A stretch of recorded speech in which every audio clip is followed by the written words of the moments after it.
Bem, amigos do Em Detalhes, correria aqui para subir para o nosso estúdio de cima aqui do ICL Notícias para conversar com vocês agora no Em Detalhes. Hoje, ao vivo, são 10 horas e 34 minutos. A gente vai conversar hoje sobre mini reforma eleitoral e também sobre a PEC da anistia.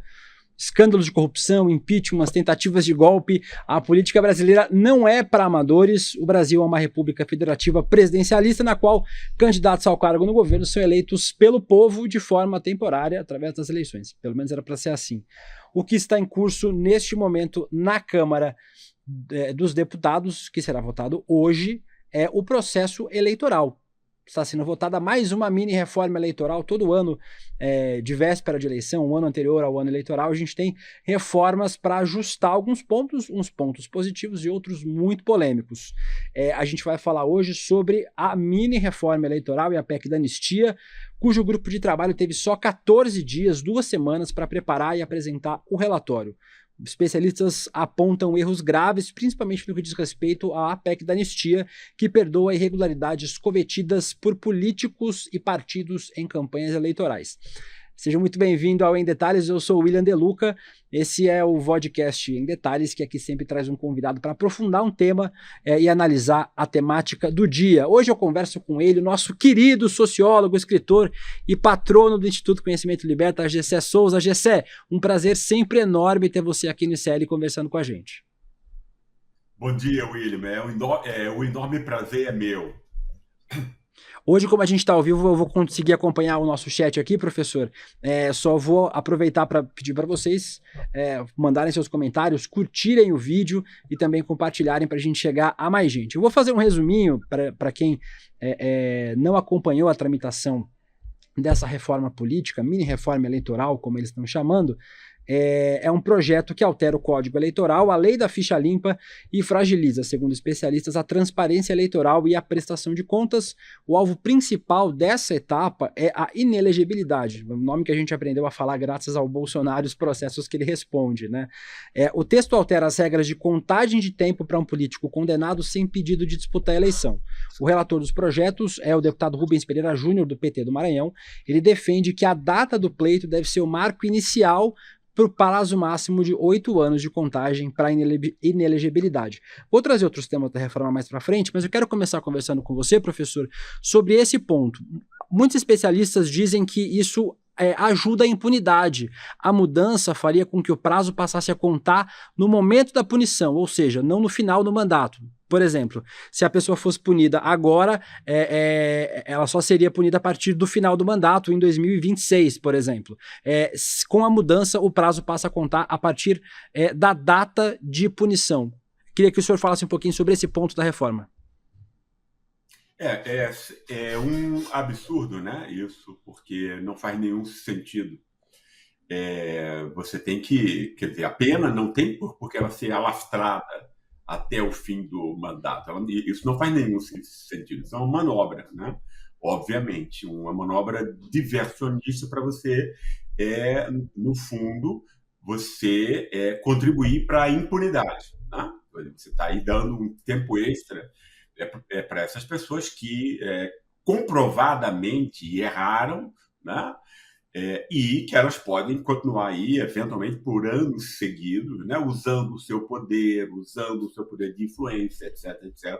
Né? Isso, obviamente, é um cerceamento da justiça e da atividade, enfim, de você punir, né? Quer dizer, quem pratica mal feito. Então, eu acho que essa é uma novidade ruim, né? Porque ela contribui, né? Ela contribui para a impunidade e ela também estimula, né, que a pessoa possa continuar usando do seu poder político, etc., para auferir vantagens, né? Deixa eu aproveitar, professor, para agradecer ao nosso chat aqui que está acompanhando ao vivo Em Detalhes hoje, a Mariana Correia, a Mari Pérez, o Cláudio Colgo, a Tatiana França,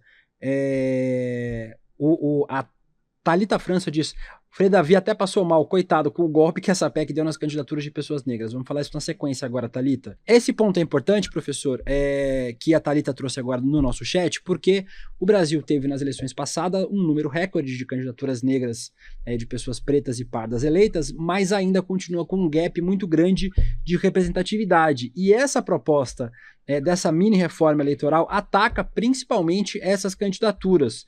O valor hoje que é destinado às candidaturas negras é de 50%. Segundo a proposta dessa mudança eleitoral, dessa mudança da mini reforma eleitoral, o valor cairia para 20%. Em um país que a gente tem a maior população negra fora da África, é mais um golpe nessa tentativa de aumentar a representação das pessoas negras, né, professor? Exatamente, né? Essa é uma notícia terrível, porque a gente deveria estar avançando nisso, a gente deveria estar cumprindo, né, as cotas anteriores e devia estar aumentando isso, ou seja, é extremamente importante, porque no fundo você tem aí aspectos que são combinados, não é, William? Porque a maior parte da população negra ela é pobre. Esse que é um dado fundamental, né? Entende? Quer dizer, né? Você pôr negros ricos no parlamento, eu não sei qual é a diferença disso com um branco conservador rico também. Percebe? A gente tem que... Isso é algo que é extremamente importante, entende?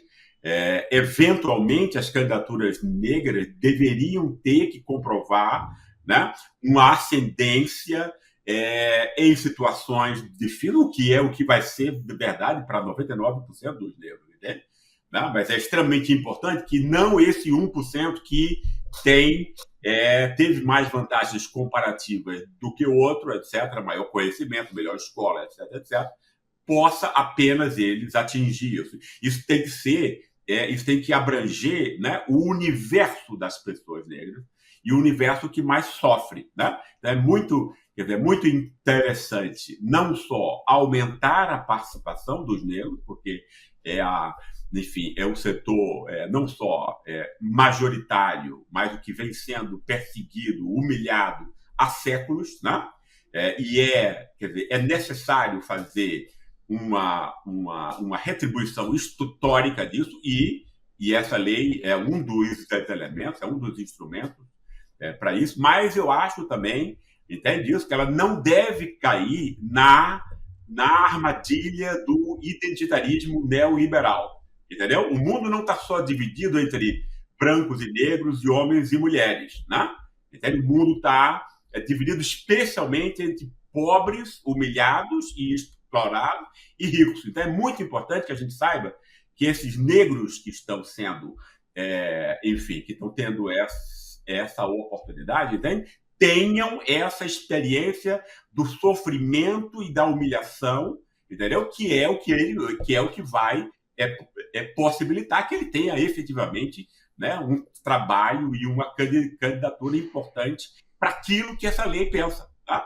E você quer representar quem está por baixo, né? Você quer representar a quem não tem chances, né? A quem não teria chances de outro modo. Então é muito importante que a gente tenha isso, e isso é de fácil comprovação, né?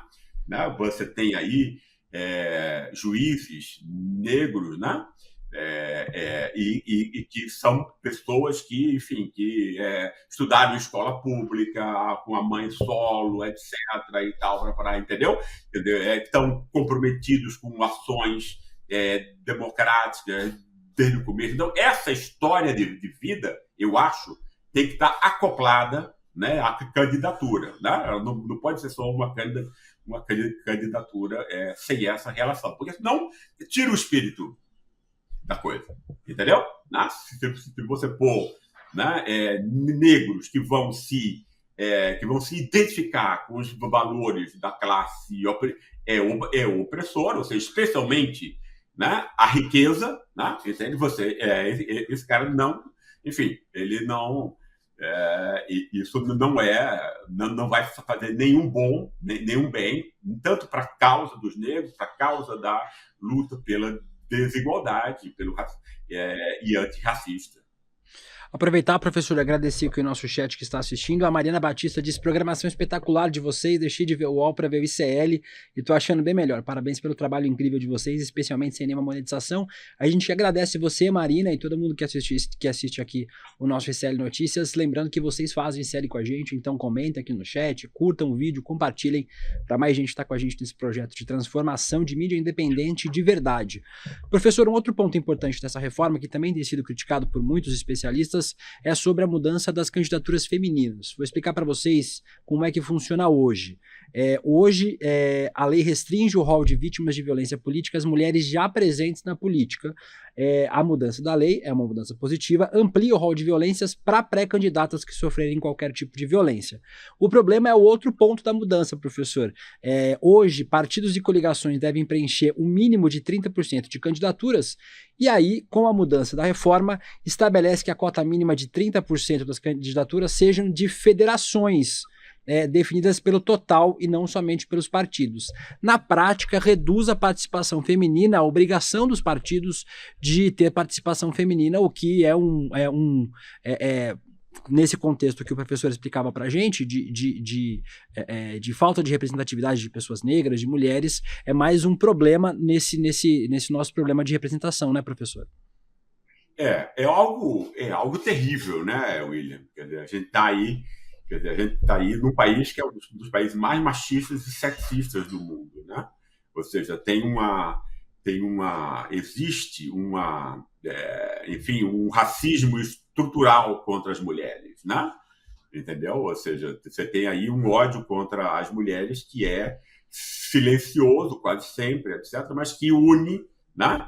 Enfim, todas as pessoas em instantes aí como esse. Isso é fundamental, você tem que ter, né? Países como os países escandinavos e a Alemanha, que são os países onde as mulheres têm mais direitos, né? Quer dizer, as mulheres têm direito, né, de 50%, às vezes mais, em todas as competições para cargos, empregos públicos, etc., e também na política, né? Por exemplo, a gente vê nesses países, eles quase sempre são regidos por mulheres no comando, etc. Eu estou me vendo aqui a Noruega, a Suécia, a Alemanha, a Dinamarca, etc., etc., né? Quer dizer, país onde essa questão foi, né, discutida, criticada, ou seja, a gente tem aí um longo caminho, né, porque no fundo isso é um retrocesso, isso devia estar aumentando, né, e não diminuindo, né?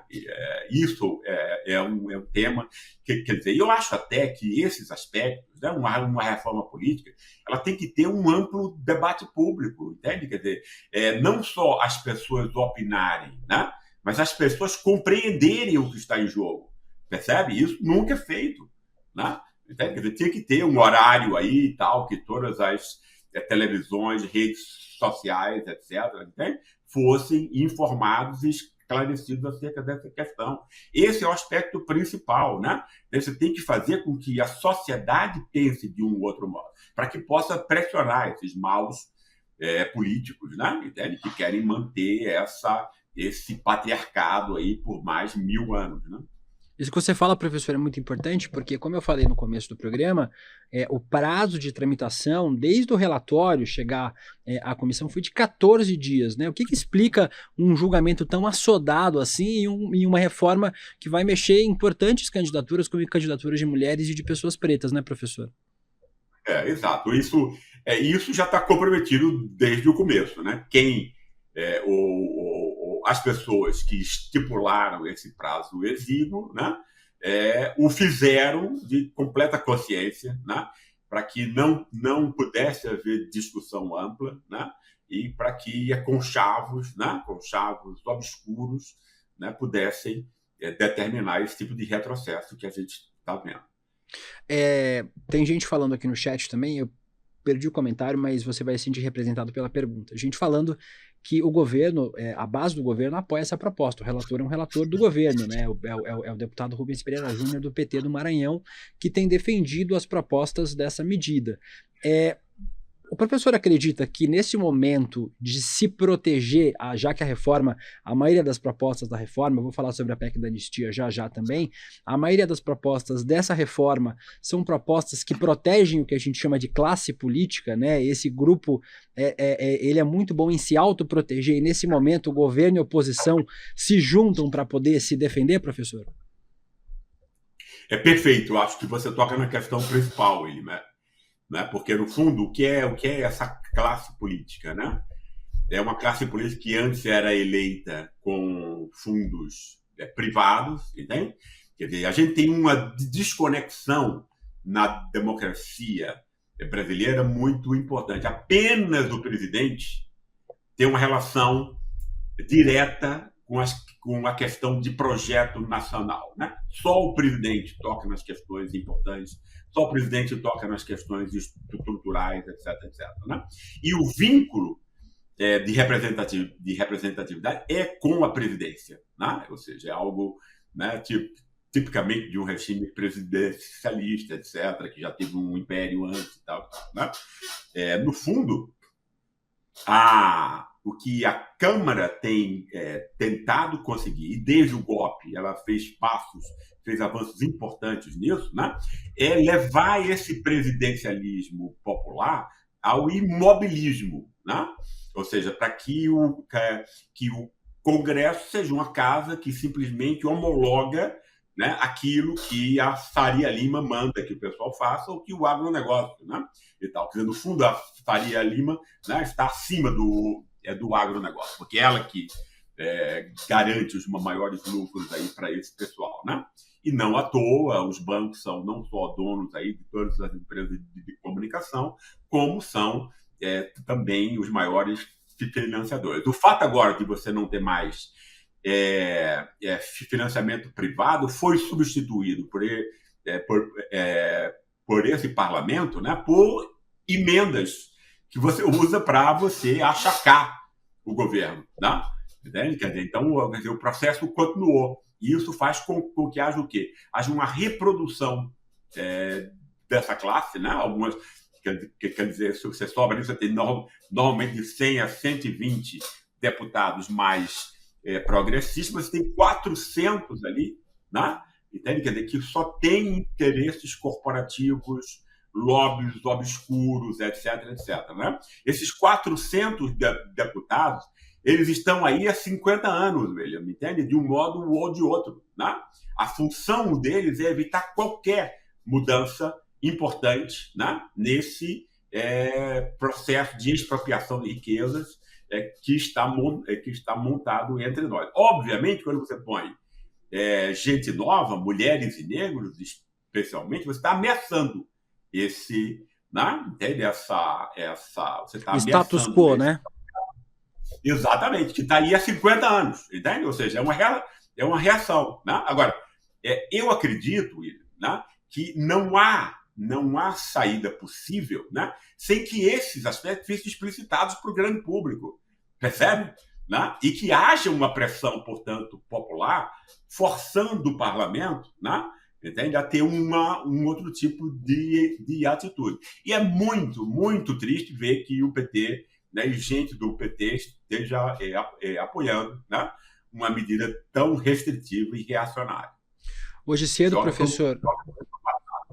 Exatamente. Hoje cedo, a comissão especial da Câmara dos Deputados que analisa essas propostas todas, houve um adiamento em relação à PEC da anistia, que a gente falou, eu vou falar um pouco sobre ela agora para perguntar para o professor. Os outros pontos da reforma devem ser votados hoje, após passarem na comissão especial, 14 dias de tramitação só, mas em especial a PEC da anistia, foi realizado um pedido de vista. A PEC... ela impede sanções de qualquer natureza, como devolução de valores, multa ou suspensão dos recursos do fundo eleitoral e do fundo partidário. O relator é o deputado Antônio Carlos Rodrigues, do PL de São Paulo, e o deputado Paulo Magalhães, do PSD da Bahia. Durante a discussão do texto, hoje cedo, o deputado federal Chico Alencar, do pessoal do Rio de Janeiro, disse que estava impressionado com a aflição e a celeridade para votar essa anistia. Diz o Chico Alencar que é um trator para que partidos não paguem cerca de 40 milhões de reais aos cofres públicos por descumprirem leis que eles mesmos, no caso os deputados, elaboraram. É outro ponto importante, pelo menos agora com pedido de vista, mas a PEC da anistia é outro absurdo, né, professor? Os partidos não pagarem multas por descumprimento de leis que o próprio parlamento criou. Exato. É mais do que a gente estava conversando antes, é mais do mesmo, é o mesmo sentido de você garantir impunidade, né? A gente já tinha visto isso antes aqui no começo da nossa discussão e você tem isso, é um desrespeito, né? Você no fundo, né? Você monta uma lei, na hora dela ser aplicada você muda as regras do jogo, né? Quer dizer, isso é você está enganando, isso é uma fraude, né? Com o público, né? E enfim, isso toca naquela questão que a gente estava conversando antes, ou seja, dessa continuidade, dessa reprodução, né, desse cancro político, no fundo, né, quer dizer, que foi montado entre nós, como tem maioria de votos, né, eles não têm a menor vergonha, né, de fazerem coisas como essa, né, quer dizer, não vai ter, não vão ser punidos por isso, né, sequer a imprensa vai, enfim, vai incomodá-los muito, porque a imprensa só faz um pouquinho, porque a imprensa também é do mesmo pessoal que mantém esses políticos nessa posição, né? Porque eu acho sempre importante, William, a gente perceber o contexto geral dessa coisa, né? Não é só uma coisa desses políticos, etc. É um esquema socioeconômico político que está por trás, né? Que está querendo se reproduzir e tal, né? E os aliados disso, né? Quer dizer, especialmente a imprensa, né? A imprensa privada, etc., que, enfim, evita esses assuntos, não expõe as pessoas, não explica o que está acontecendo, etc., etc., né? Mais uma vez, só a pressão popular é que pode fazer com que com essa reprodução ad infinitum aí, né? Enfim, é uma espécie de establishment, né? Um negócio assim, é quase uma nobreza de Estado, entende? Porque os caras têm a garantia que vão ser reeleitos e tal, né? Como um deputado é sempre ligado a questões que são muito fragmentadas e tópicas, construir uma ponte não sei aonde, a estrada não sei aonde, etc., etc., ele garante isso, né? E ele domina aquela região, né? Entende? Quer dizer, dando muito pouco, né? Em troca de uma coisa que ele vai poder usar em benefício próprio e não das pessoas da região. Ou seja, a gente tem que ter uma reforma política em relação a isso, né? Entende? Quer dizer, a gente tem que rever os canais de representação. E a questão principal de qualquer reforma política, né, é como fazer para que o abuso do poder econômico, do dinheiro, seja blindado. O resto é bobagem. Né? Não é exatamente bobagem, mas são coisas secundárias em relação a isso. Né? É isso, porque exatamente o que a gente está vendo aqui é como o dinheiro, direta ou indiretamente, né, garante a reprodução infinita, né, de uma forma de poder que desvirtua o processo democrático por dentro. Né? Você envenena o processo por dentro. O nosso chat está concordando aqui, professor, com as suas colocações. O Rafael Costa diz: os políticos têm consciência de classe e estão se blindando. Esquerda e direita juntos contra medidas de justiça social. Outros comentários também concordando com o que o professor disse e falando sobre mobilização popular. O José Val falou os dois pesos na balança. O Nelson dizendo sem anistia. A Luísa Maria Oliveira Viana dizendo deputados legislam em corrupção própria.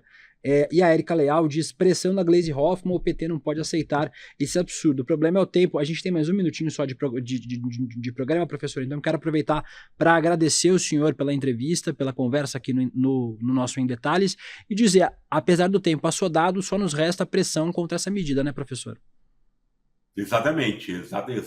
Essas coisas que o ICL está fazendo exemplarmente, William, e você ajuda muito nisso, né?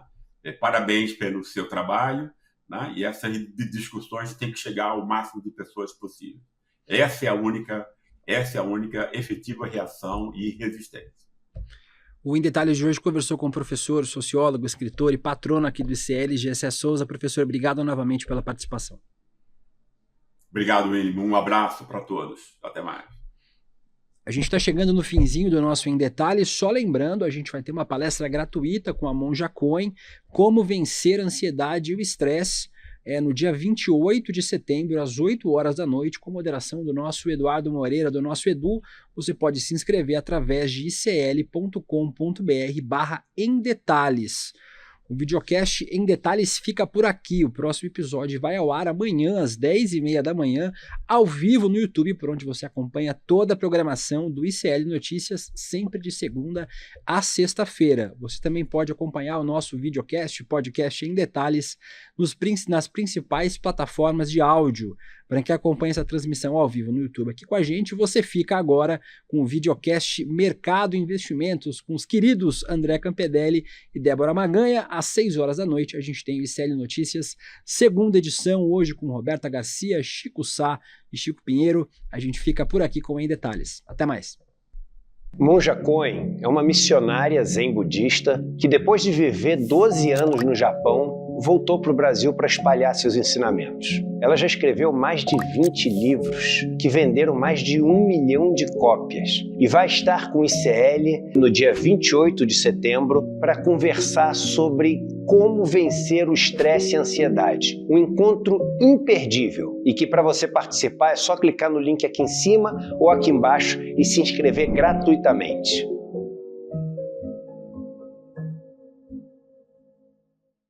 Olá, eu sou o Eduardo Moreira, sou engenheiro civil, estudei economia na Universidade da Califórnia e passei mais de 20 anos no mercado financeiro.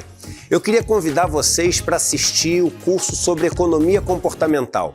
Um curso que tem 8 aulas, com participação de todos os alunos e alunas, e vai trazer até vocês todas as explicações que a ciência hoje tem encontrado para o nosso processo de decisão.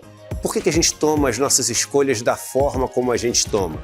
E como as pessoas usam isso para manipular o nosso dia a dia e lucrar com isso. Um curso fundamental para entender as engrenagens do capitalismo e dos negócios. Vamos lá participar? O curso está 100% disponível para membros e membras da plataforma ICL, o Instituto Conhecimento Liberta.